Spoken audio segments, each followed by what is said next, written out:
آمنت بالله وملائكته وكتبه ورسله واليوم الآخر والقدر خيره وشره من الله والبعث بعد الموت لا إله إلا الله. آمنت بالله وملائكته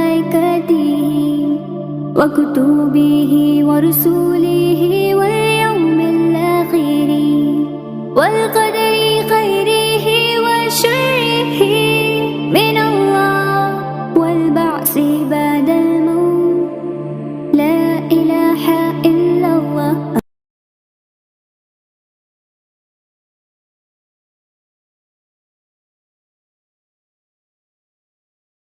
سبحان الله وبحمده سبحان الله العظيم. إن الحمد لله نحمده ونستعينه ونستغفره ونعوذ بالله من شرور أنفسنا ومن سيئات أعمالنا. من يهده الله فلا مضل له ومن يضلله فلا هادي له. وأشهد أن لا إله إلا الله وحده لا شريك له وأن محمدا عبده ورسوله.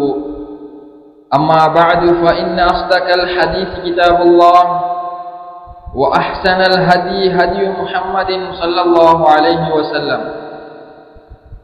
وشر الأمور محدثاتها وكل محدثة بدعة وكل بدعة ضلالة وكل ضلالة في النار.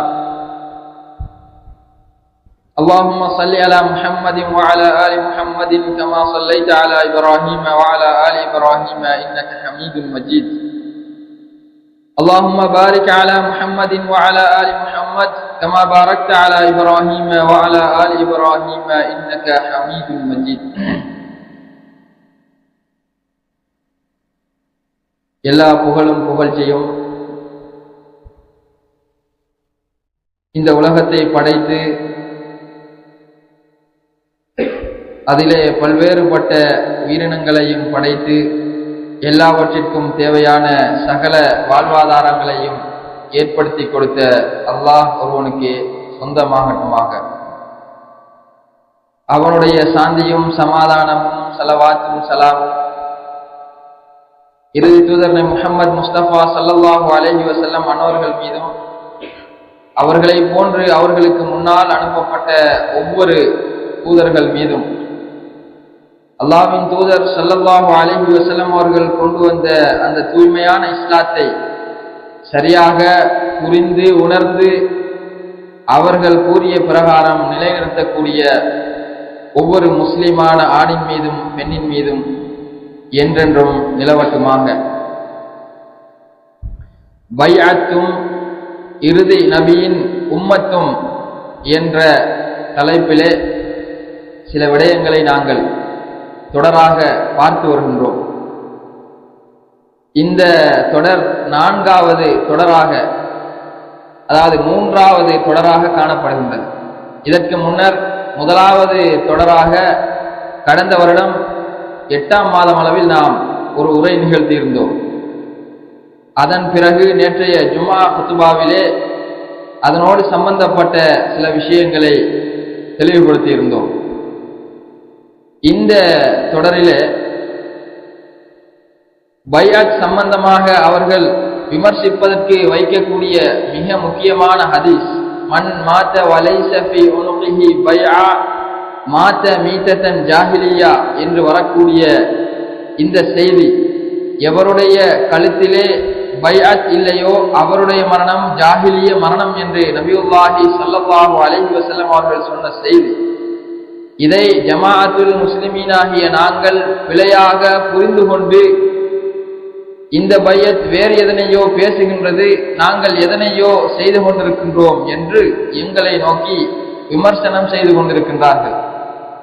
இதற்குரிய தெளிவான பதில் கடந்த வருடம் கொடுக்கப்பட்டாலும் மீண்டும் அந்த விடயத்தை இவர்கள் விமர்சனமாக எடுத்த காரணத்தினால் அவ்வப்போது அது பற்றிய தெளிவுகளை வழங்க வேண்டிய கடமையும் எங்களுக்கு இருக்கின்றது. இஸ்லாமிய மார்க்கத்தை பொறுத்தவரை சஹீஹுல் புகாரி, சஹீஹ் முஸ்லிமிலே வரக்கூடிய செய்தி எல்லோரும் அறிந்து வைத்திருக்கக்கூடிய செய்தி. புனியல் இஸ்லாமு அலா ஹம்ஸ், இஸ்லாமிய மார்க்கம் 5 விடயங்களின் மீது கட்டப்பட்டிருக்கின்றது. இதைத்தான் இஸ்லாம் 5 தூண்கள் மீது நிறுவப்பட்டிருக்கின்றது என்று நாம் விளங்கி வைத்திருக்கின்றோம். அதில் முதலாவது தூண் ஷஹாதத்தி அன் லா இலாஹ இல்லல்லாஹ் வ அன்ன முஹம்மதன் ரசூலுல்லாஹ், லா இலாஹ இல்லல்லாஹ் முஹம்மதுன் ரசூலுல்லாஹ் என்று சாட்சியம் சொல்லுதல். இரண்டாவது வ இகாமிஸ் ஸலாத், தொழுகையை நிலைநிறுத்துதல். மூன்றாவது வ ஈதாஇஸ் ஸகாத், ஜகாத் கொடுத்தல். நான்காவது வல் ஹஜ், ஹஜ் செய்தல். ஐந்தாவது வ ஸௌமி ரமலான், ரமலான் மாதத்திலே நோன்பு நோற்றல். இது எங்களிலே சிறியவர்கள் முதல் பெரியவர்கள் வரைக்கும் அறிந்த ஒரு செய்தி. இதிலே ஷஹாதத்து அன் லா இலாஹ இல்லல்லாஹ் என்று வரக்கூடிய அந்த சாட்சியம் சொல்லுதல், அதுதான் கலிமா. அது இருந்தால் மட்டும் போதும் என்று பிரிவுகளிலே உள்ளவர்கள் எங்களை நோக்கி இவர்கள் பையத் என்ற ஒன்றை மேலதிகமாக சேர்த்து வைத்திருக்கின்றார்கள் என்று விமர்சிக்கின்றார்கள். அவர்கள் இந்த பையாத்தையும் ஷஹாதா கலிமாவையும் 2 துருவங்களாக வெவ்வேறாக பிரித்து விளங்குவதுதான் இந்த தடுமாற்றத்துக்குரிய மிக முக்கியமான காரணம்.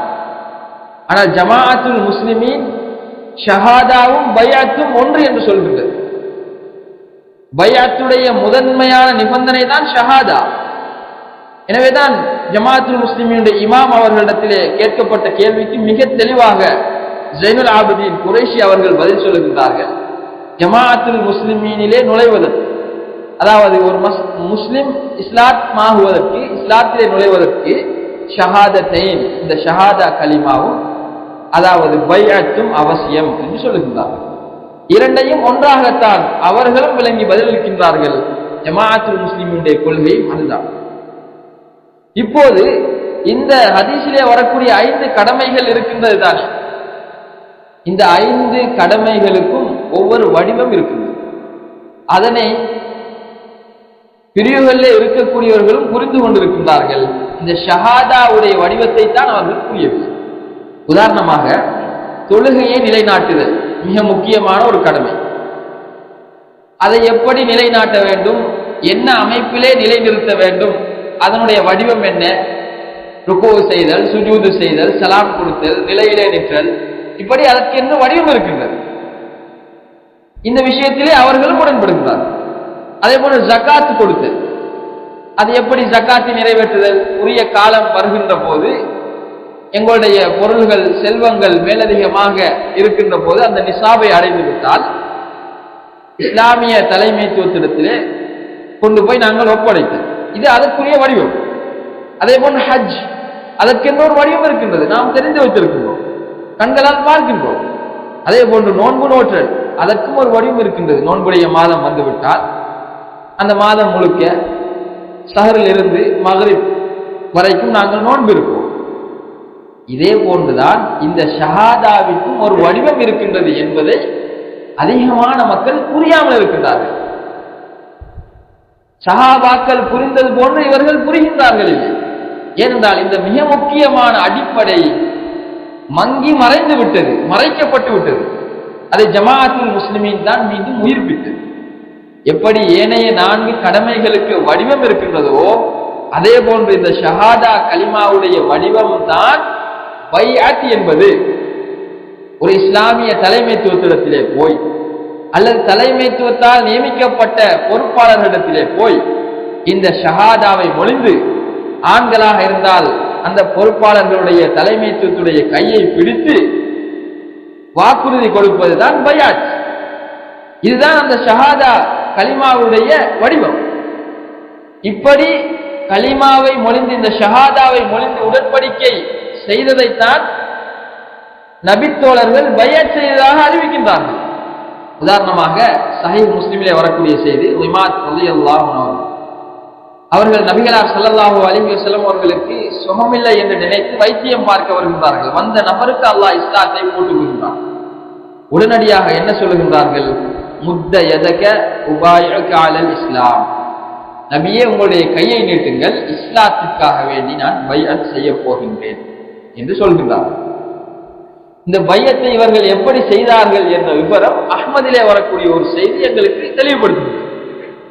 இதே சம்பவங்கள் அந்த அஹ்மத் கிரந்தத்திலும் வந்து இஸ்லாத்தை அவர்கள் ஏற்க ஆயத்தமாகியவுடன் நபிகளாரிடத்திலே அவர்கள் கையை பிடித்து உடன்படிக்கையை மொழிகின்றார்கள்.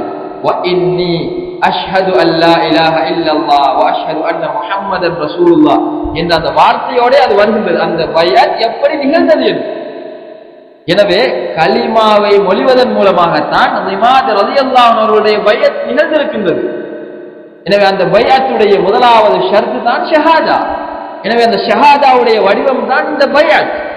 அதே போன்று சஹீஹ் புகாரிலே பார்க்கலாம். ஜரீர் ரலியல்லாஹு அன்ஹு அவர்கள் அறிவிக்கிறார்கள், பாயாத்து ரசூலுல்லாஹி ஸல்லல்லாஹு அலைஹி வஸல்லம் ஷஹாதத அன் லா இலாஹ இல்லல்லாஹ், அல்லாஹ்வை தவிர வேறு இலாஹ் இல்லை என்று சாட்சி சொல்வதன் மூலம் நான் அவர்களிடத்திலே பைஅத் செய்தேன், தொழுகையை நிலைநாட்டுவேன், ஜக்காத்து கொடுப்பேன், ஒவ்வொரு முஸ்லிமுக்கும் நலம் நாடுவேன் என்று நான் அவர்களிடத்திலே பைஅத் செய்தேன் என்று சொல்லி இந்த இஸ்லாத்திற்கான உடன்படிக்கையை மொழிந்த அந்த விதத்தை, அந்த ஷஹாதாவை சொன்ன அந்த விதத்தை பைஅத் செய்ததாகத்தான் சொல்கின்றார்கள் எல்லா சஹாபாக்களும்.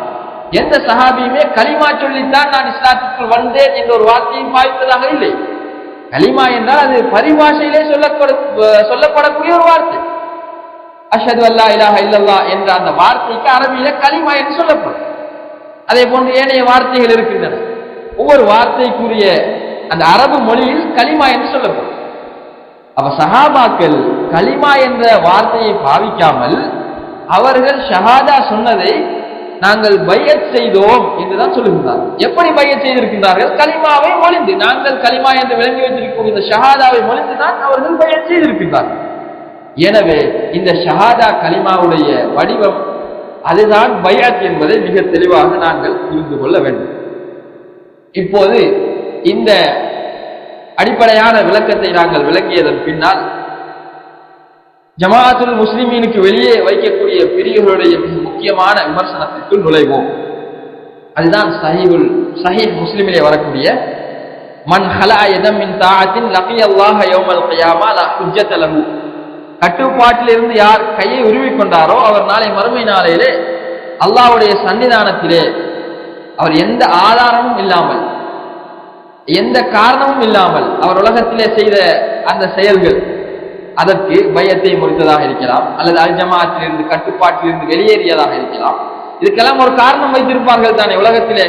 ஆனால் நாளை மறுமை நாளையிலே அந்த காரணங்கள் எல்லாம் அல்லாஹ்விடத்திலே ஏற்றுக்கொள்ளப்படாத நிலையிலே ஆதாரம் அற்றவர்களாக அவர்கள் அல்லாஹ்வுடைய சன்னிதானத்திலே கொண்டு வந்து நிறுத்தப்படுவார்கள் என்று சொல்லிவிட்டு அந்த ஹதீஸ் தொடர்கின்றது. வமன் மாத வலைஸ ஃபீ உனுகிஹி பைஆ, எவருடைய கழுத்திலே பைஅத் இல்லையோ அவருடைய மரணம் ஜாஹிலிய மரணமாகும். எனவே இதிலே வரக்கூடிய பைஅத் சம்பந்தமான இந்த விஷயத்தை பிரிவுகள் என்ன செய்தார்கள் என்று சொன்னால், இது ஆட்சியோடு சம்பந்தப்பட்ட ஒரு பைஅத்தை தான் எடுக்கும், ஆட்சி தலைவருக்கு உரியதைத்தான் அப்துல்லா இப்னு உமர் ரலியல்லாஹு அன்ஹு அவர்கள் அந்த இடத்திலே உபதேசம் செய்கின்றார்கள் என்று தவறாக புரிந்து கொண்டார்கள். இப்போது இந்த விமர்சனத்தை வைத்திருக்கக்கூடிய சகோதரர் அப்துல் ராசிக்காக இருக்கலாம், இவர்களுக்கு முன்னர் ஜமாஅத்துல் முஸ்லிமீனுக்கு எதிராக விமர்சனங்கள் வைத்த பெரிய பெரிய உலமாக்களாக இருக்கலாம். அனைவருமே இந்த பைஅத் சம்பந்தமான இந்த ஹதீஸை ஆட்சியோடு தான் கொண்டு போய் சம்பந்தப்படுத்தி இருக்கிறார்கள். ஆனால் உண்மையிலேயே இந்த பைஅத் சம்பந்தமான ஹதீஸ் ஆட்சியோடு சம்பந்தப்பட்ட பைஅத்தை எடுக்கின்றதா இல்லையா என்று நாங்கள் ஆய்வு செய்து பார்த்தபோது மிக தெளிவாக குர்ஆன் ஹதீஸ் ஒளியிலே புரிய கிடைத்தது. இந்த ஹதீஸிலே வரக்கூடிய பைஅத்திற்கும் ஆட்சியோடு சம்பந்தப்பட்ட பைஅத்திற்கும் சம்பந்தமே கிடையாது என்பது மிக தெளிவாகியது. இது சம்பந்தமான விளக்கங்கள் கடந்த வருடம் கொடுக்கப்பட்டன. மீண்டும் அதை நாங்கள் பார்ப்போம். இப்போது விமர்சனத்தை முன்வைக்கக்கூடியவர்கள் சொல்லுகின்றார்கள், இதிலே எவருடைய கழுத்திலே பைஅத் இல்லை என்று வருகின்றதோ அவருடைய மரணம் ஜாஹிலிய மரணம். இந்த பைஅத் இஸ்லாத்திற்கான பைஅத் என்று நீங்கள் தான் பிரக்கெட் போட்டு விளங்கி இருக்கின்றீர்கள் என்ற ஒரு குற்றச்சாட்டை முன்வைக்கின்றார்கள். ஆனால் இது பொதுவாகத்தான் வந்திருக்கின்றது என்று அவர்களும் ஒத்துக்கொள்கின்றார்கள். பொதுவாக வந்திருக்கின்றது என்று சொல்லக்கூடிய அவர்களும் தங்களுக்கு சார்பாக ஆட்சிக்குரிய பயத் என்று ஒரு விளக்கத்தை போட்டு விடுகின்றார்கள் அவர்கள் விளக்கம் சொல்கின்ற போது. எனவே நாம் சொல்கின்றோம் பொதுவாகத்தானே வந்திருக்கின்றது, ரைட், உங்களுடைய பிரக்கத்தையும் நீங்கள் எடுங்கள், ஆட்சிக்குரிய பயத் என்று சொல்கின்றீர்களே அதை நீங்கள் 5 நிமிடத்துக்கு எடுத்து விடுங்கள். இஸ்லாத்துக்குரிய பயத் என்று ஜமாஅத்துல் முஸ்லிமீன் வாதிடுகின்றது, அதையும் நாங்கள் 5 நிமிடத்துக்கு எடுத்து விடுகின்றோம். இப்போது இது பொதுவாக வந்திருக்கின்றதா இல்லையா என்று நாங்கள் ஒரு ஆய்வை செய்வோம். ஏனைய ஹதீஸ்களை வைத்து சஹாபாக்களுடைய நடைமுறைகளை வைத்து நாங்கள் ஆய்வு செய்து முடிவெடுப்போம் என்ற ஒரு நிலைப்பாட்டிற்கு நாங்கள் வந்தோம். அதே நேரம் இன்னொரு மிக முக்கியமான விஷயத்தையும் சொல்ல வேண்டும். இலங்கையிலே இந்த இஸ்லாத்திற்குரிய பயத்தை பற்றி நிறையவே பேசிய வெளியிலே இருக்கக்கூடிய உலமாக்களுக்கு பதிலளித்த மௌலவி உமர் அலி அவருடைய இறுதி காலத்திலே சத்தியத்திலிருந்து வெளியேறிவிட்டார். அவரிடத்திலும் பிரிவிலே உள்ள உலமாக்கள் இது பொதுவாகத்தான் வந்திருக்கின்றது என்ற ஒரு விமர்சனத்தை முன்வைத்த போது அவர் சொன்னார், பொதுவாகத்தான் வந்திருக்கின்றது, இரண்டையும் எடுக்கும் என்ற ஒரு நிலைப்பாட்டில் தான் அவரும் மக்களுக்கு பதில் கொடுத்தார். அவருக்கு பிறகு அந்த பிரிந்து சென்றவர்களை வழிநடாத்தக்கூடிய மௌலவி ஜசீம் என்பவர்கள் சொல்லுகின்றார்கள், அவருடைய பாணியிலேயே அது ஆட்சிக்குரிய பயத்தை மட்டும் தானா எடுக்கும், இஸ்லாத்திற்குரிய பயத்தையும் எடுக்கும் தானே என்று சொல்லி அவரும் மௌலவி உமர் அலி அவர்களை அதே வழியிலே பின்தொடர்கின்றார். இவர்கள் 2 சாராருடைய வாதங்களும் தவறானது என்பதை நாங்கள் இப்போது நிறுவுவோம் இன்ஷா அல்லாஹ். மௌலவி உமர் அலி அவர்களுக்கு இந்த பயத் பொதுவாக வந்திருக்கின்றது, எனவே இரண்டையும் எடுக்கும், இஸ்லாத்திற்குரிய பயத்தையும் எடுக்கும், ஆட்சிக்குரிய பயத்தையும் எடுக்கும். பிரிவிலே இருக்கக்கூடியவர்களுக்கு அது ஆட்சி தலைவருக்குரிய பயத்தை தான் எடுக்கும் என்று அவர்களுடைய வாதாட்டம். எனவே நாங்கள் இருசாராரும் அந்த அடைப்புக்குறியை எடுத்துவிட்டு பொதுவாக பைஅத் என்றே நாங்கள் நின்று கொள்வோம். எவருடைய கழுத்திலே பைஅத் இல்லையோ அவருடைய மரணம் ஜாஹிலிய மரணமாகும். இந்த பைஅத் என்பது ஆட்சிக்குரிய பைஅத்தை குறிக்கவே குறிக்காது, முற்றிலும் இஸ்லாத்துக்குரிய பைஅத்தை தான் குறிக்கும் என்பதை 3 விஷயங்கள் மூலம், 3 நிறுவல்கள் மூலம் நான் உங்கள் முன் நிறுவுகின்றேன். முதலாவது சான்று, முதலாவது நிறுவுதல், நபிகளார் ஸல்லல்லாஹு அலைஹி வஸல்லம் தன்னுடைய வாழ்க்கையிலே இதற்காகவெல்லாம் பைஅத் எடுத்திருக்கின்றார்கள் என்று நாங்கள் பார்க்க வேண்டும். ஏனென்றால் நபி ஸல்லல்லாஹு அலைஹி வஸல்லம் அவர்கள் உயிரோடு இருக்கின்ற போதுதான் இந்த செய்தி சொல்லப்படுகின்றது. அதைத்தான் அப்துல்லாஹ் இப்னு உமர் ரலியல்லாஹு அன்ஹு அவர்கள் யஸீத் பின் முஆவியா ரஹ்மத்துல்லாஹி அலைஹி அவருடைய அந்த ஆட்சி குழப்பத்தின் போது சொல்லுகின்றார்கள். ஆனால் நபி ஸல்லல்லாஹு அலைஹி வஸல்லம் அவர்கள் உயிரோடு இருக்கக்கூடிய நிலையிலே இந்த செய்தியை சொல்லிவிட்டார்கள். கட்டுப்பாட்டில் இருந்து கையை விழுவிக் கொண்டவர், அவர் எந்தவித சான்றுகளும் இல்லாத நிலையிலே அல்லாஹ்வை சந்திப்பார். அதே போன்று பைஅத் இல்லாத நிலையிலே மரணித்தால் அவருடைய மரணம் ஜாஹிலிய மரணம் என்பது நபிகளார் ஸல்லல்லாஹு அலைஹி வஸல்லம் அவருடைய காலத்திலே இந்த செய்தி சொல்லப்பட்டு விட்டது. அந்த செய்தியை நபி ஸல்லல்லாஹு அலைஹி வஸல்லம் அவர்கள் சொன்ன போது, சொல்கின்ற காலகட்டத்திலே அவர்கள் ஆட்சிக்கான பையத்தை எடுத்திருக்கவே இல்லை. ஆட்சியாளருக்குரிய பையத் எடுப்பது அவர்களுக்கு அவசியமாக இருக்கவும் இல்லை. அவர்கள் நபியாக ஏலவே ஆட்சியாளராகத்தான் இருக்கின்றார்கள். ஆட்சியாளரோடு சம்பந்தப்பட்ட பிரச்சனை நபியுடைய மரணத்திற்கு பிறகுதான் ஏற்படுகின்றது. ஆட்சியாளருக்கு பைஅத் செய்வது என்ற ஒரு பகுதி இருக்கின்றது. அது கலீஃபாக்களுடைய வழிமுறையில் தான் நாங்கள் பார்க்க முடியும். நபிகளாருடைய வழிமுறையிலே ஆட்சியாளருக்கு பைஅத் செய்வது என்ற ஒரு முறையை பார்க்க முடியாது. எனவேதான் நபி ஸல்லல்லாஹு அலைஹி வஸல்லம் அவர்கள் சொன்னார்கள், அலைக்கும் பி சுன்னதி வ சுன்னத்தில் குலஃபாஇர் ராஷிதீன் அல் மஹ்தியின் என்றார்கள். என்னுடைய வழிமுறைகளையும் நீங்கள் பற்றி பிடிக்க வேண்டும். நேர்வழி நின்ற 4 கலீஃபாக்கள் இருக்கின்றார்களே, அவர்களுடைய வழிமுறைகளையும் நடைமுறைகளையும் நீங்கள் கடவாய்ப்பற்களால் கவிப்பிடித்துக் கொள்ளுங்கள். அவர்களுடைய வழிமுறையில் தான் இந்த ஆட்சியோடு சம்பந்தப்பட்ட பயத்துகள் இருக்கின்றது. அவர்களுடைய வழிமுறையை நாங்கள் புறக்கணித்தால், ஒரு ஜமாஅத்துல் முஸ்லிமுடைய இமாம் ஆட்சி தலைவர் மரணித்து விட்டால் அடுத்து வரக்கூடியவருக்கு எப்படி நாங்கள் ஆட்சியை ஒப்படைப்பது என்ற ஒரு கேள்விக்குறி வரும். அவர்களுடைய அந்த நடைமுறையை வழிமுறையை புறக்கணித்தார் ஆட்சியாளர்களுடைய குலபாக்களுடைய, அதையும் எடுத்தால்தான் அந்த ஆட்சி பொறுப்பை அடுத்த தலைவரிடத்தில் எப்படி ஒப்படைக்கலாம் என்ற முடிவை நாங்கள் அழகாக எடுக்கலாம். சரி, நபி ஸல்லல்லாஹு அலைஹி வஸல்லம் அவர்கள் ஆட்சியாளரோடு சம்பந்தப்பட்ட பையத்தை எடுக்கவே இல்லை, அவர்களுக்கு தேவையும் இருக்கவில்லை. அவர்கள் எதற்கெல்லாம் பையத் எடுத்தார்கள் என்பதை சஹீஹ் முஸ்லிமிலே வரக்கூடிய செய்தி மிக தெளிவாக சொல்கின்றது. அன் முஜாஷி இப்னு மஸ்ஊத் அஸ்-சுலமி ரலியல்லாஹு அன்ஹு அவர்கள் நபிகளாரிடத்திலே போய் கேட்கின்றார்கள், குல்து ஃபபி ஐயி ஷைஇன் துபாயிஹு, நீங்கள் எதற்காகவெல்லாம் பையத் எடுக்கின்றீர்கள் என்று கேட்கின்றார்கள். قال சொன்னார்கள் அல்லாஹ்வுடைய தூதர் ஸல்லல்லாஹு அலைஹி வஸல்லம், அலல் இஸ்லாமி வல் ஜிஹாதி வல் கைர், இஸ்லாத்திற்காகவும் ஜிஹாதிற்காகவும் நலவுகளுக்காகவும் தான் நான் பையத் எடுப்பேன்.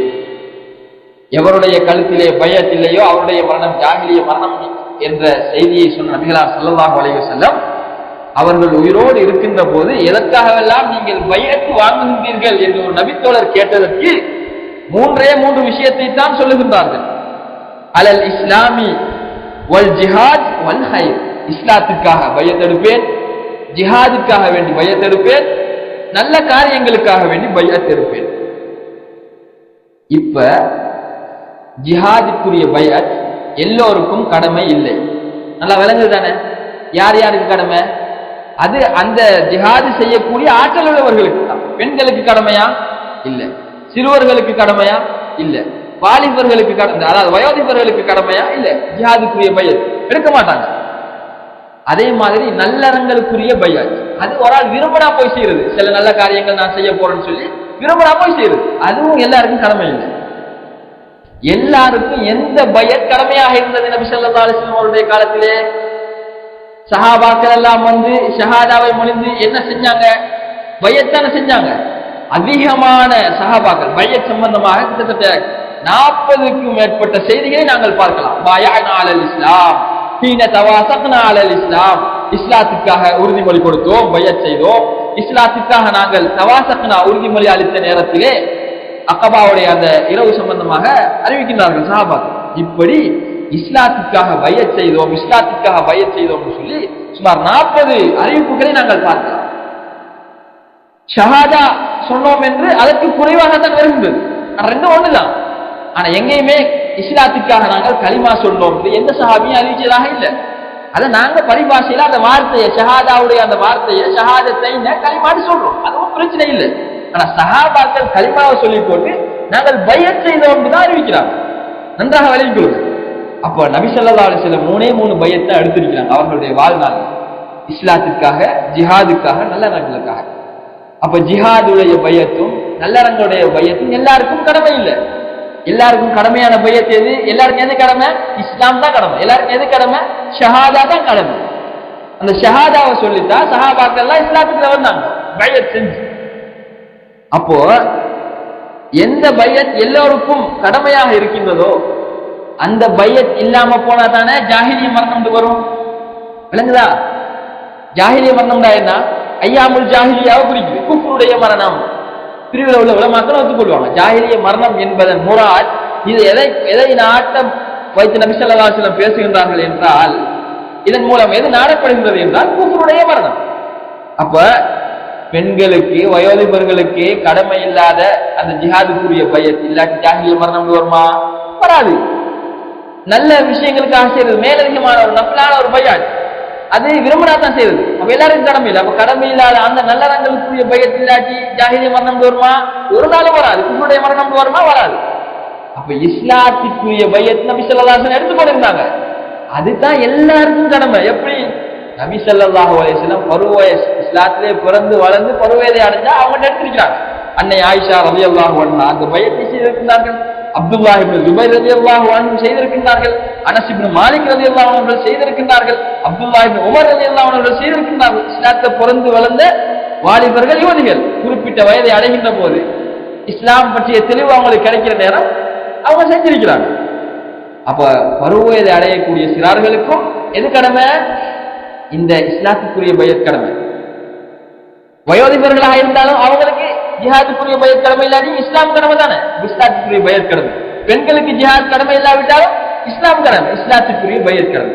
எனவே இந்த பையத் இல்லாதவருடைய மரணம் தான் ஜாஹிலிய மரணம். இப்ப நன்றாக விளங்கிக் கொள்ளுங்க. அப்துல்லாஹ் இப்னு உமர் ரலியல்லாஹு அன்ஹு அவங்க ஆட்சியோடு சம்பந்தப்பட்டு அங்கன போயிட்டு இந்த ஹதீஸை முன் வச்சாங்க. எதற்காக தெரியுமா? அதனுடைய விளக்கம் கடைசியில வரும். இன்ன காரணத்துக்காக தான் அவங்க அந்த ஹதீஸை சொல்ல வேண்டிய ஒரு நிலைமை ஏற்படுது. அது மூன்றாவது நிறுவலுக்கு பிறகு நான் சொல்லுவேன் இன்ஷா அல்லாஹ். அப்ப முதலாவது நிறுவல் என்ன? நபி ஸல்லல்லாஹு அலைஹி வஸல்லம் மூணு விஷயத்துக்கு நான் பையத் எடுத்தாங்க. அதுல 2 ஜாஹிலிய மரணத்தை ஏற்படுத்தாது. ஏன்னா அது எல்லாருக்கும் கடமை இல்லை. இஸ்லாம் ஷஹாதா தான் எல்லாருக்கும் கடமை. எல்லாருக்கும் கடமையான இந்த உறுதி பிரமாணம் இல்லாதவர்களுடைய நிலைமை தான் ஜாஹிலிய மௌத்து. அது ஆண்கள், பெண்கள், வயோதிபர்கள் எல்லாருக்கும் இந்த பையத் இஸ்லாம் தான் கடமை, இஸ்லாத்துக்குரிய பையத். எனவே இதன் மூலம் மிக தெளிவாக எங்களுக்கு விளங்குது, ஜாஹிலிய மரணம் என்பது இஸ்லாத்துக்குரிய பையத்தை நாங்கள் செய்யாது இருக்கின்ற போது, இஸ்லாத்துக்குரிய பையத் எங்களுடைய கழுத்திகளில் இருந்து கலந்து விடுகின்ற போதுதான் ஜாஹிலிய மரணத்தை ஏற்படுத்தும். ஜிஹாதுக்குரிய பையத் ஜாஹிலிய மரணத்தை ஏற்படுத்தாது. நல்லவற்றிற்காக செய்யக்கூடிய அந்த பையத்தும் ஜாஹிலிய மரணத்தை ஏற்படுத்தாது. இது முதலாவது நிறுவல். இரண்டாவது நிறுவல், நபி அவர்கள் 3 விதமான பயத்துக்களை எடுத்திருக்கிறார்கள். இது அல்லாமல் 4வது ஒரு பயத்தும் இருக்குதானே நான் சொன்னேன், அதுதான் ஆட்சியாளரோடு சம்பந்தப்பட்டது. இதை நபி ஸல்லல்லாஹு அலைஹி வஸல்லம் எடுக்கல. இந்த ஆட்சியாளரோடு சம்பந்தப்பட்ட பயத்திற்கு இதை நபி ஸல்லல்லாஹு அலைஹி வஸல்லம் எடுக்கல. இதை நபியுடைய மரணத்துக்கு பிறகு அபூபக்கர் ரலியல்லாஹு அன்ஹு தான் எடுக்கிறாங்க. இந்த பயத்துக்கும் இஸ்லாத்துக்குரிய பயத்துக்கும் தான் இப்ப பிரச்சனை போய்கொண்டிருக்கு. பிரிவுகள் உள்ளவங்க சொல்றாங்க ஆட்சியாளருக்குரிய பயத்தில் இல்லாடி ஜாஹிலிய மரணம் சொல்லி, நாங்க சொல்றோம் இஸ்லாத்துக்குரிய பயத்தில் இல்லாடி தான் ஜாஹிலிய மரணம் சொல்லி. அப்ப முதலாவது நிறுவல் ஊடாகவே நாங்க விளங்கி நிற்போம், ஆட்சியாளரோடு சம்பந்தப்பட்ட பயத்தை நபி ஸல்லல்லாஹு அலைஹி வஸல்லம் எடுக்கவே இல்லை. அது சுன்னா, அது ஹலீஃபாக்களுடைய சுன்னாக்கள்ல தான் இருக்கு. இப்ப இந்த பயத்தை எல்லாரும் செய்யணுமான்னு நாங்க பார்த்தா அப்படியும் இல்லை. நல்லா விளங்கிக்கிறது, இஸ்லாத்துக்குரிய பையத்தான் எல்லாருக்கும் கடமை, ஜிஹாதுக்குரியது எல்லாருக்கும் கடமை இல்லை, நல்லறங்களுக்குரிய பையத்தும் எல்லாருக்கும் கடமை இல்லை. அதே போன்று நபிகளால் எடுக்காமல் ஹலீஃபாக்கள் ஆட்சி பொறுப்பாளரை ஆட்சி பொறுப்பிற்கு ஒருவரை நியமிக்க வேண்டும் என்பதற்காக எடுத்த அந்த கிலாபத்திற்குரிய பயத்து இருக்குது, இது எல்லாருக்கும் கடமை கிடையாது. ஏன் தெரியுமா? அது அந்த நேரத்தில் இருக்கக்கூடிய எங்க அந்த தலைமையம் இருக்கிறதோ அங்கே இருக்கக்கூடிய முக்கியமான பிரதிநிதிகள் தேர்வு செஞ்சு அடுத்த தலைவரை தேர்வு செய்வாங்க. நபி ஸல்லல்லாஹு அலைஹி வஸல்லம் அவங்க மௌத்து, அபூபக்கர் ரலியல்லாஹு அன்ஹு அவர்கள் தேர்வு செய்யப்படுகிறார்கள். மிக முக்கியமான சஹாபாக்கள் ஸகீஃபா பனு ஸாயிதாவில் முரண்பட்டு பிறகு என்ன செய்யறாங்க, அபூபக்கர் ரலியல்லாஹு அன்ஹு அவர்களுக்கு உடனடியாக உமர் ரலியல்லாஹு அன்ஹு பையத் செய்யறாங்க, நீங்க தான் ஹலீஃபா ஆட்சி தலைவர். இந்த பையத்தை அங்கிருந்த பல லட்சம் சஹாபாக்கள் செஞ்சாங்களா? செய்ய இல்லை. ஏண்டா எல்லாருக்கும் கடமை இல்லை. அப்ப செய்யறது சில முக்கிய பிரதிநிதிகள் மட்டும்தான். அது அந்த ஷூரா சபையில் இருக்கக்கூடிய முக்கியமானவர்கள் அல்லது கிளைகளுடைய கவர்னர்கள், கிளை அமீர்மார்கள், முக்கிய பொறுப்புல உள்ளவங்க தான் அதை செஞ்சு அங்கே ஹலீஃபாவை நியமிப்பாங்க. நியமிக்கப்பட்டாச்சு. இப்ப இருக்கக்கூடிய எல்லா முஸ்லிம்களுக்கு என்ன கடமை தெரியுமா? ஏற்கனவே அவங்க இஸ்லாத்துக்குரிய பையத் செஞ்சிருக்கிறாங்க தானே. அதுல முதலாவது நிபந்தனை ஷஹாதா கலிமா. அதுக்கு பிறகு தொழுகை நிலைநாட்டுவேன், ஜகாத் கொடுப்பேன் எல்லாம் வரும். அதுல ஒரு ஷர்த் ஒன்று இருக்குது, மிக முக்கியமானது, தலைமைத்துவத்திற்கு செவிமடுத்து கட்டுப்படுவேன். அப்ப எந்த தலைமைத்துவத்துக்கு செவிமடுத்து கட்டுப்படுவேன்னு சொல்லி நாம வாய்தா கொடுத்தோமோ அந்த தலைமைத்துவத்துக்கு செவிமடுத்து கட்டுப்படும், பையத்தை நிறைவேற்றணும். அந்த தலைமைத்துவம் மௌத்தா போனதுக்கு பிறகு அதே இடத்துக்கு இன்னொரு தலைமைத்துவம் வந்தால் வரக்கூடிய அந்த தலைமைத்துவத்துக்கு என்ன செய்யணும்? அந்த பையத்தை நாங்க நிறைவேற்றணும்.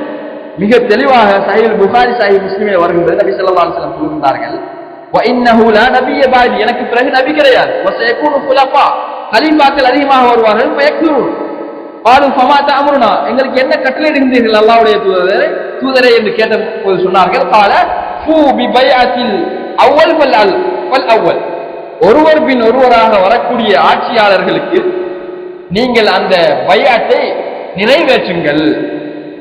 அப்ப எல்லா முஸ்லிம்களும் முதற்கட்டமாக இஸ்லாத்திற்குரிய பைஅத் செஞ்சு அதுல அந்த தலைமைத்துவத்துக்கு செவமடுத்து கட்டுப்படுவோன்ற நிபந்தனையோட அவங்களுக்கு செவமடுத்து கட்டுப்பட்டு கொண்டிருப்பாங்க.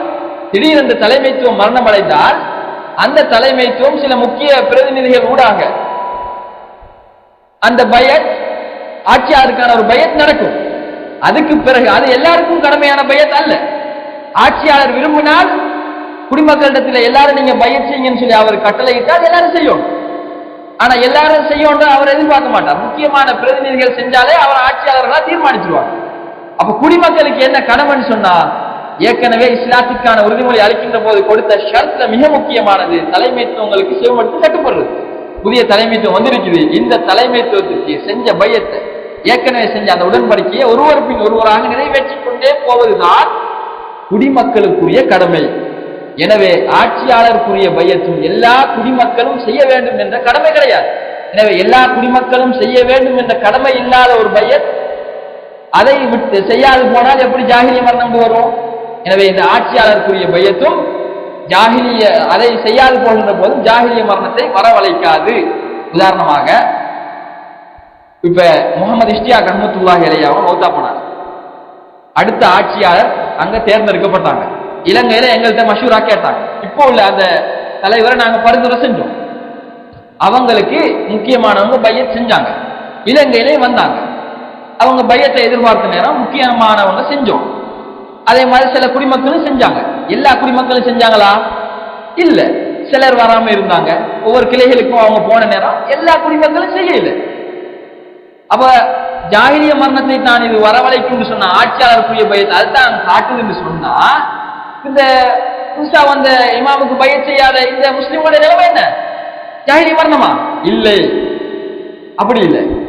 இது ஒரு நிர்வாக ரீதியாக ஒரு தலைவரை தேர்வு செய்வதற்காக அந்த நேரத்தில் முக்கிய பிரதிநிதிகள் செய்வாங்க. இந்த பையத் எல்லாருக்கும் கடமை இல்லை. ஆனா எங்களுக்கு குடிமக்களுக்கு கடமை என்னன்னா, செஞ்ச பையத்தை முழுமையாக நிறைவேற்றும். நிறைவேற்றாது விட்டால் தான் ஜாகிலிய மரணம் வரும். அது எப்படின்னு சொல்லி இன்ஷா அல்லாஹ் இறுதியில நான் சொல்லுவேன்.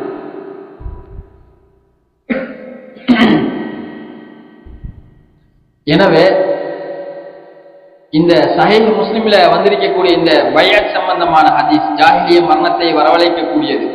இதனுடைய பிரக்கட்டை அகற்றிவிட்டு நாங்க இந்த ஆய்வு மேற்கொண்டிருக்கிறோம். அதுல 2 விஷயத்தை நான் நிறுவியிருக்கிறேன். இது அந்த 2 நிறுவல்லையும் இது இஸ்லாத்துக்குரிய பையத்தை மட்டும்தான் குறிக்குது என்பது நிரூபணமாகும். முதலாவது நிறுவல்ல நபி ஸல்லல்லாஹு அலைஹி வஸல்லம் அவங்க அவங்களோட காலத்துல 3 விதமான பையத்துகளை எடுத்தாங்க. இஸ்லாம், ஜிஹாத், ஹைர், நலவு. அப்ப ஜிஹாதுக்காகவும் நலவுக்காகவும் செய்வது எல்லாருக்கும் கடமை இல்லை. எல்லாருக்கும் கடமை இல்லாத இந்த பையத்துகளை நாங்கள் செய்யாது போகின்ற போது அது ஜாஹிலிய மரணத்தை வரவழைக்காது. இஸ்லாம் தான் எல்லாருக்கும் கடமை, அதை நாங்க விடுற நேரம் தான் அது ஜாஹிலிய மரணத்தை வரவழைக்கும். இரண்டாவது, ஆட்சியாளருக்காக செய்யப்படக்கூடிய அந்த பையத், அதுவும் எல்லாருக்கும் கடமை இல்லை. சில முக்கிய பிரதிநிதிகள் தான் செய்வாங்க. அதை நிறைவேற்றுவதுதான் எல்லாருக்கும் கடமை. நிறைவேற்றாது போகின்ற போதுதான் ஜாஹிலிய மரணத்தை வரவழைக்கும் என்பதை நான் இன்ஷா அல்லாஹ் சொல்லுவேன். அதற்கு முன்னர் 3வது ஒரு நிறுவல், அதுவும் இது இஸ்லாத்துக்குரிய பையத்தை தான் குறிக்கின்றது என்பதை நாம் விளங்கிக் கொள்ளலாம். பையத்துல பல வகைகள் இருக்குதானே, அதே மாதிரி தொழுகையிலையும் சில வகைகள் இருக்கு. கடமையான தொழுகை, அதே போன்று ஜனாசா தொழுகை, கிரகண தொழுகை, நஃபிலான ஏனைய தொழுகைகள், பெருநாள் தொழுகை, இப்படி பல வகை இருக்கு. இப்ப பல வகை இருக்கிறதால இந்த எல்லா தொழுகையும் விட்டா குஃபுர் வரும்னு நாங்க விளங்குவோமா?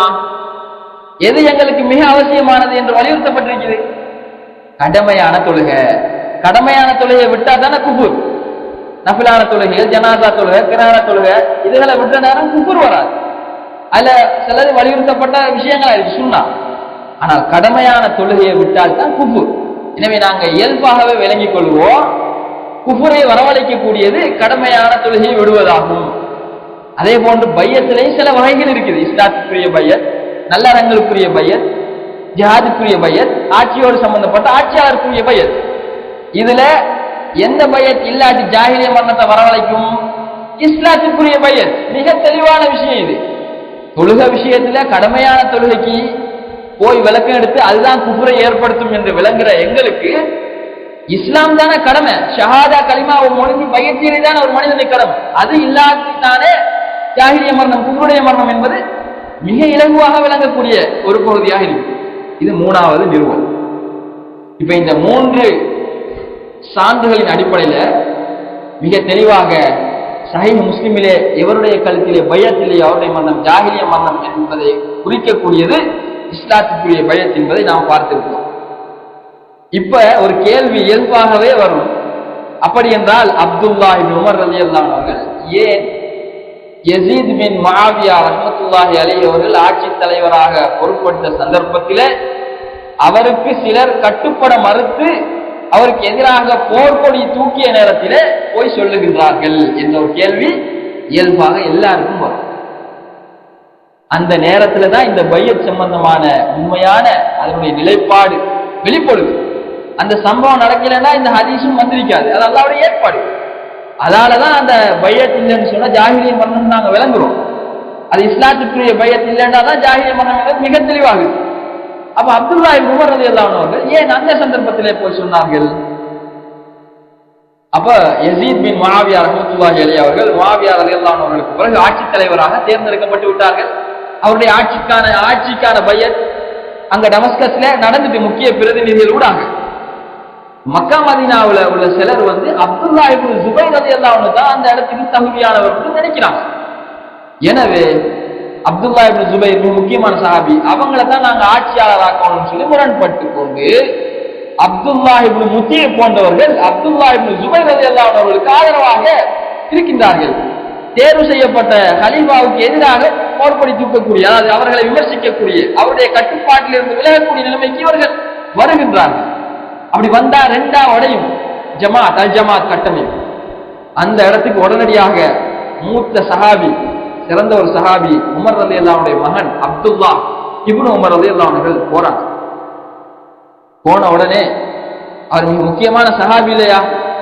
அப்ப அப்துல்லா இப்னு முத்தி சொல்றார், அபு அப்துல் ரஹ்மான், அவருக்கு அப்துல் ரஹ்மான் ஒரு பையனும் இருந்தார். எனவே அபு அப்துல் ரஹ்மானுக்கு தலையணையை எடுத்து போடுங்கிறது சொல்றார்.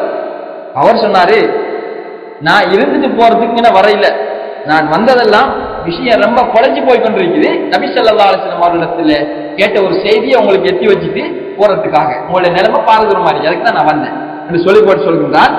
மன் ஹலா யதம் மின் தாஅத்தின் லக்கியல்லாஹ யௌமல் கியாமா லா ஹுஜ்ஜத லஹு. ரெண்டு செய்தியையும் இணைச்சி விளங்கினாதான் இதை என்னத்தை குறிக்கின்றதை நாங்கள் விளங்கலாம். எவர் கட்டுப்பாட்டில் இருந்து கையை உருவிய நிலையிலே அல்லாஹ்வை நாளை உருவிக்கொள்கின்றாரோ அவர் நாளை மறுமை நாளையிலே அல்லாஹுவை அவர் கட்டுப்பாட்டில் இருந்து கையை உருவியதற்கு எந்த சான்றுகளும் இல்லாத நிலையில் சந்திப்பார்.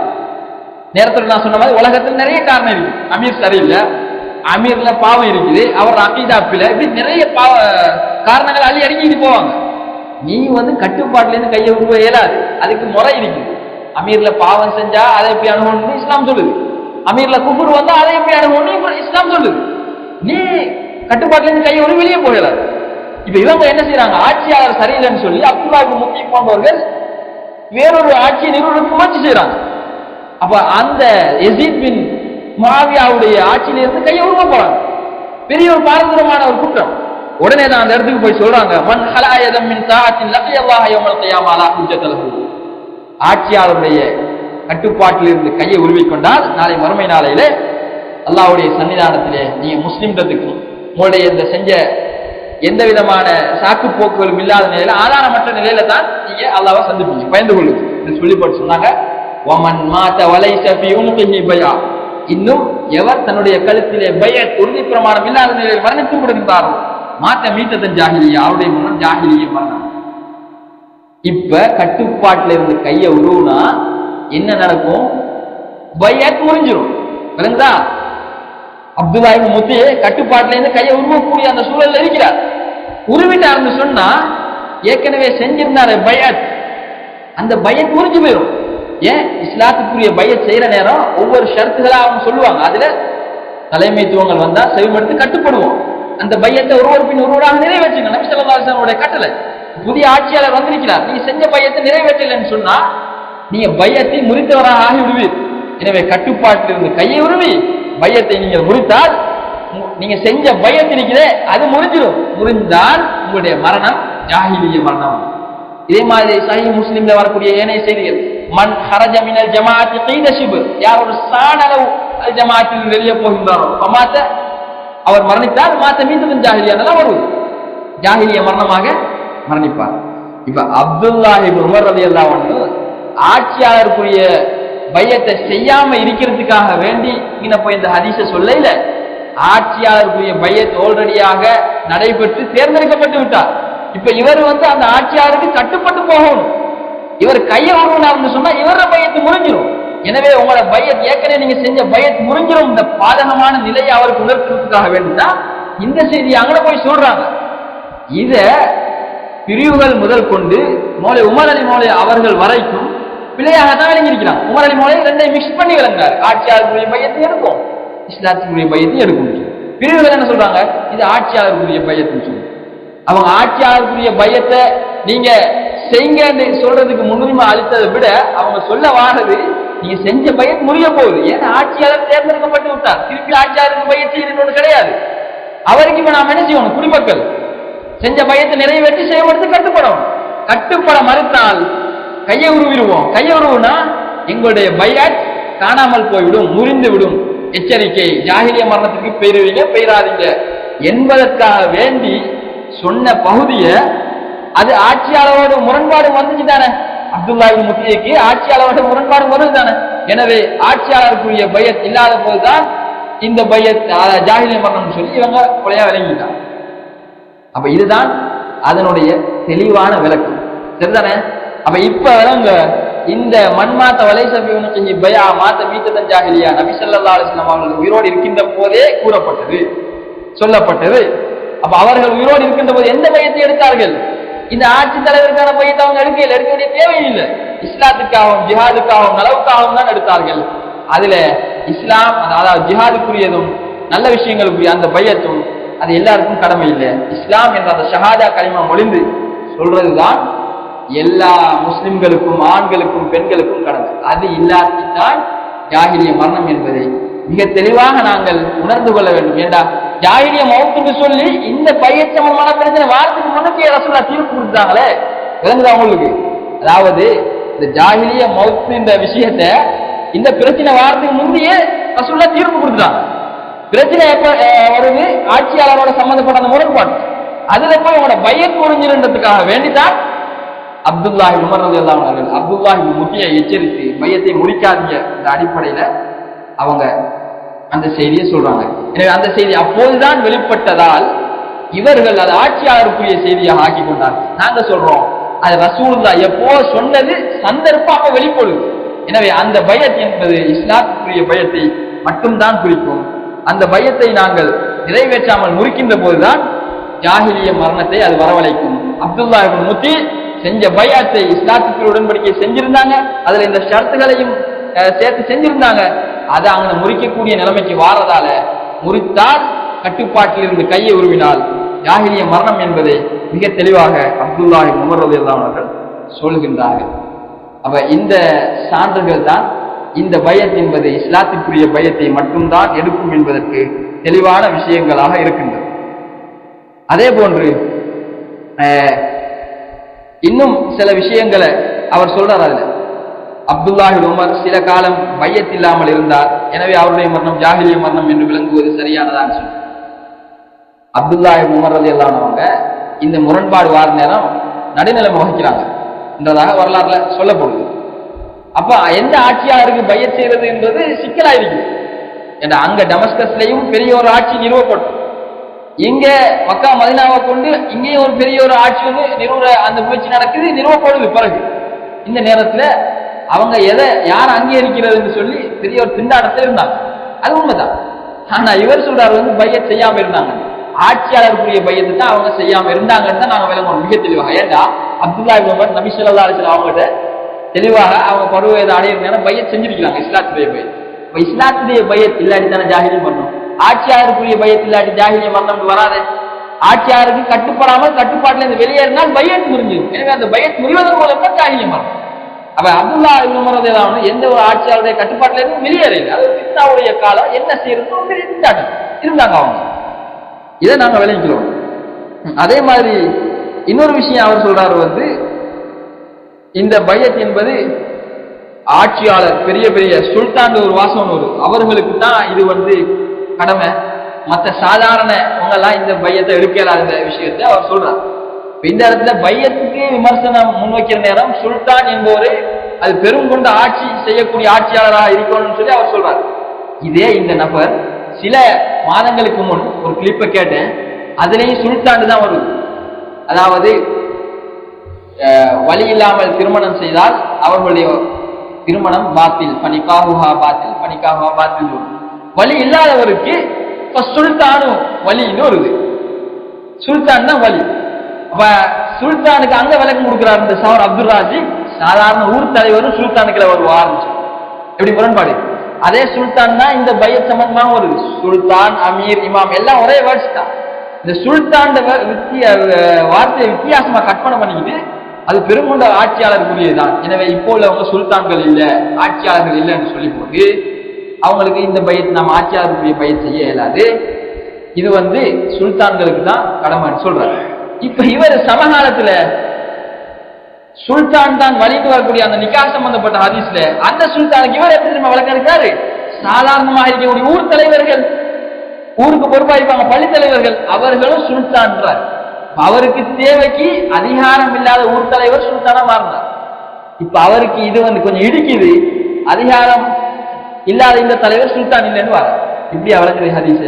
இது இவருடைய முரண்பாடு. அது சம்பந்தமாக விவரமாக நாங்க இன்ஷா அல்லாஹ் தெளிவு கொடுப்போம், இந்த சுல்தான் சம்பந்தமா என்னன்னு சொல்லி. இப்ப இந்த செய்தியில மிக முக்கியமாக நாங்க கொண்டு வந்தது இந்த மன்மாத்த வலைசபி உனக்கு பயா இது எந்த பயத்தை குறிக்கின்றது என்பதை நிறுவுவதற்காக வேண்டித்தான். அதே மாதிரி அவர் சொல்லக்கூடிய இன்னொரு விமர்சனம், அந்த பையத் நபிக்கு மட்டும்தான் உரியதுன்னு சொல்லி. அதை இன்ஷா அல்லாஹ் இன்னொரு சந்தர்ப்பத்தில் அடுத்த வாரம் அளவுல நாங்கள் அதுக்குரிய விளக்கத்தை கொடுப்போம். இப்ப இதுக்குரிய நேரம் போதாம இருக்குது. நபிக்கு மட்டும்தான் இந்த பையத்துரியதா, நபிக்கு பிறகு ஹலீஃபாக்கள் எடுத்திருக்கிறாங்களா இல்லையா என்ற தெளிவுகள் கடந்த வருடம் கொடுக்கப்பட்டுச்சு. இன்னும் நாங்கள் விவரமாக ஒவ்வொரு விஷயத்தையும் தனித்தனி தலைப்புல பேசினா இந்த மக்களுக்கு தெளிவாக இருக்கும். அதே போன்று சம்பந்தப்பட்ட பிரச்சனை மக்கள் மத்தியில வார நேரம் பேசுறது இன்னும் ஒரு விழிப்புணர்வை ஏற்படுத்தும். ஆகவே நபிக்கு மட்டும்தான் இந்த பையத்துரியதா, நபிக்கு பிறகு ஹலீஃபாக்கள் எடுத்தாங்களா இல்லையா என்ற விவரங்கள் அடங்கிய தெளிவு இன்ஷா அல்லாஹ் அடுத்த வாரம் அளவில் நாம் ஜமாஅத்துல் முஸ்லிமின் சார்பாக வழங்குவோம். அகூலு கௌலி ஹாதா அஸ்தக்ஃபிருல்லாஹ்.